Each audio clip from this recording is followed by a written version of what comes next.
time I had to stop and say thank you to people who were writing to me and who were, just being very nice, Nice. Yes.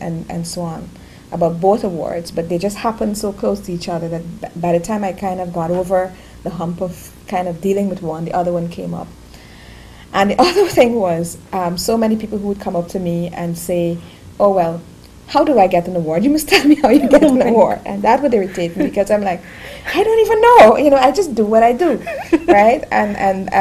But my students have recently kind of sat me down and taught me a couple of lessons, Mm-hmm. which I think they're kind of right about. And one is, Doc, you know how to do what you do. Yes. And except for those of us who are in your inner circle, who you work with very closely, there are so many people outside of that who would like to emulate what you do, or who would like to contribute, or who would like to do something and Mhm. of their own, but learn, how to do it. So maybe you need to stop a little bit, and talk about, how it is that you are doing what you do. And that has made me kind of put me in a very uncomfortable position Yes. because I don't usually think about how I do what I You do. what you do. I just do it because there's need, Mm-hmm. and because somebody else has said, "Oh, please help us do this," and then I'm gone, and then I get sucked in or something like that. So there's this. That's what it's created for me. But in terms of paying public attention to what public says and all of that, I learned at a very early age that Mm-hmm. that is not, if that is something that you can't live your life that way. It is exceedingly destructive, because when it's not there anymore, if that's your motivation, then you stop doing what you do, and that's dangerous. A lot of what you do, for me, every time I see you somewhere speaking, the last time I saw you speaking publicly was at the launch of the UG Yeah, Coffee the Table yeah. book. And you're always so very, very passionate about what you're saying and about what you're doing.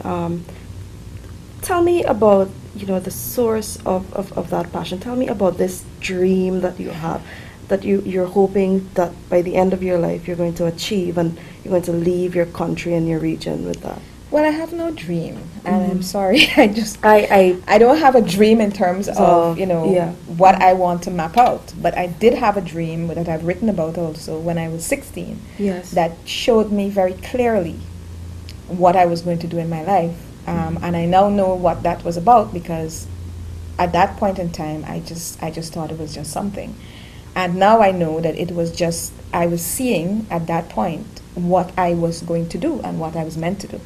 But in all of my life, I just have one particular thing that always underlies everything I do. I don't do anything that I don't believe that is a good will come out of it. Mhm. Does it always work out that way? No. It works out that way a lot, though. Yes.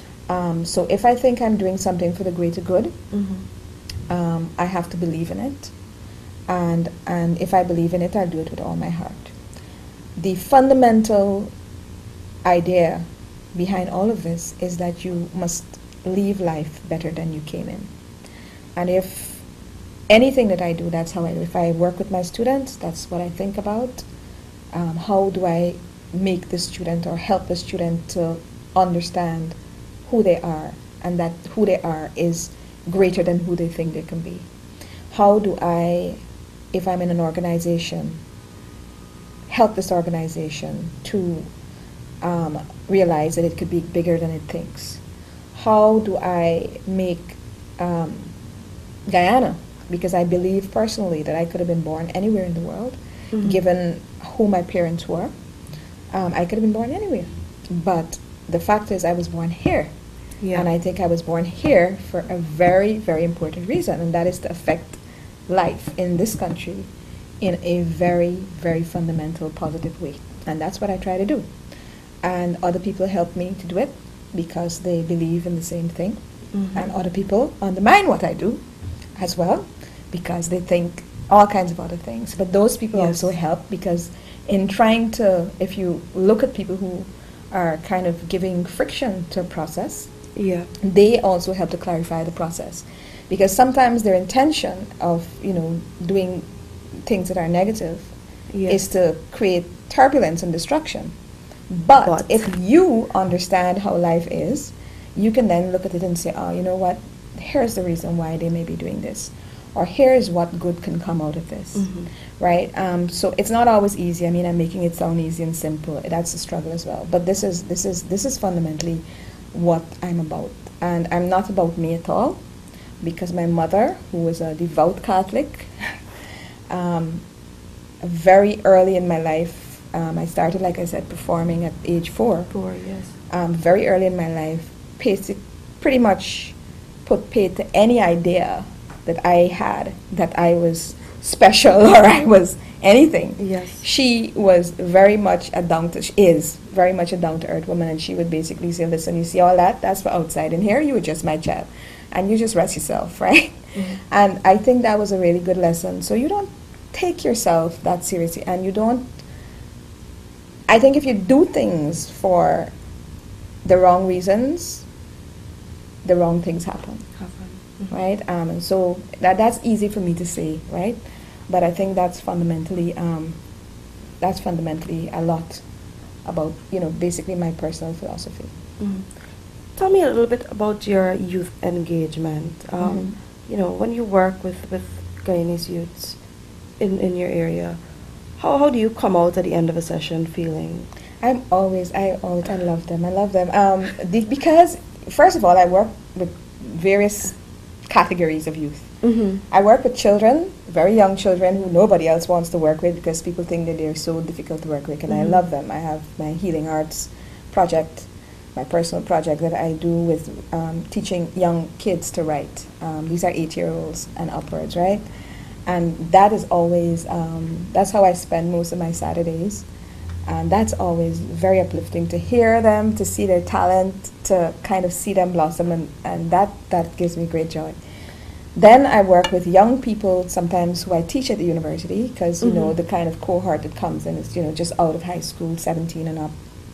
You might have a few older ones in between, but usually young people. And again, I feel that the young people in this country are very capable. They have their heads, most of them have their heads screwed on right.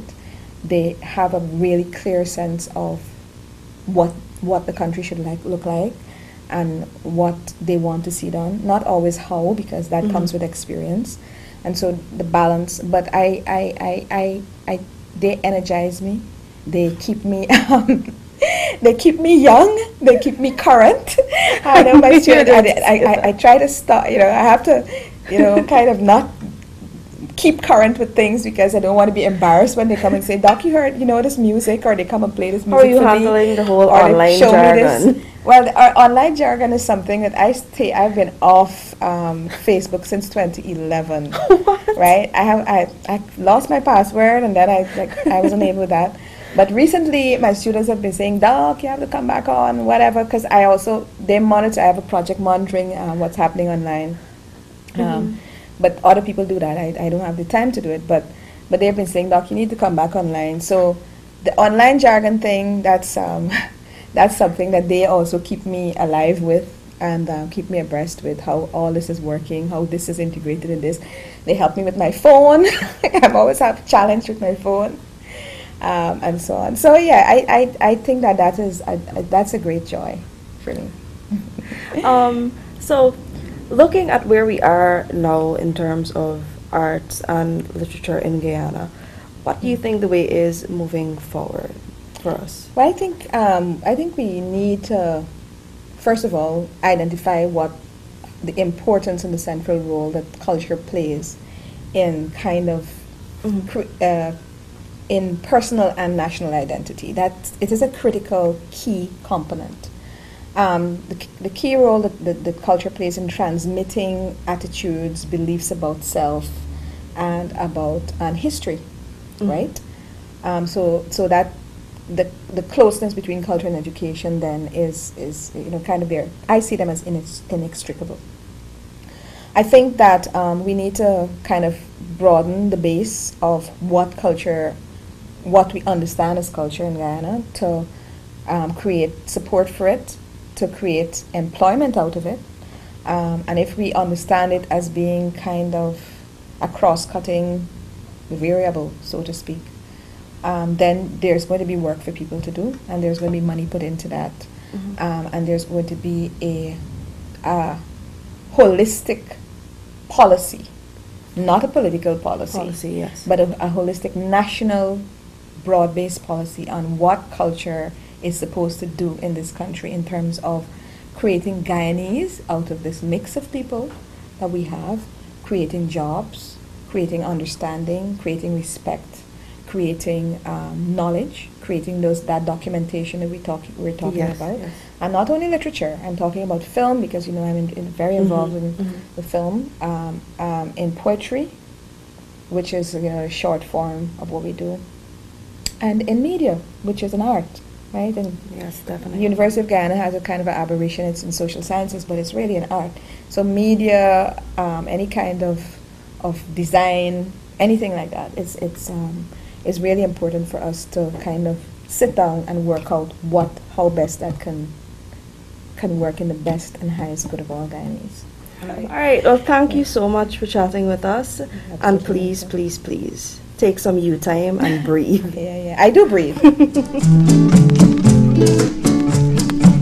Them said the land across the sea, where man and woman live happy, but me home go always be Guyana.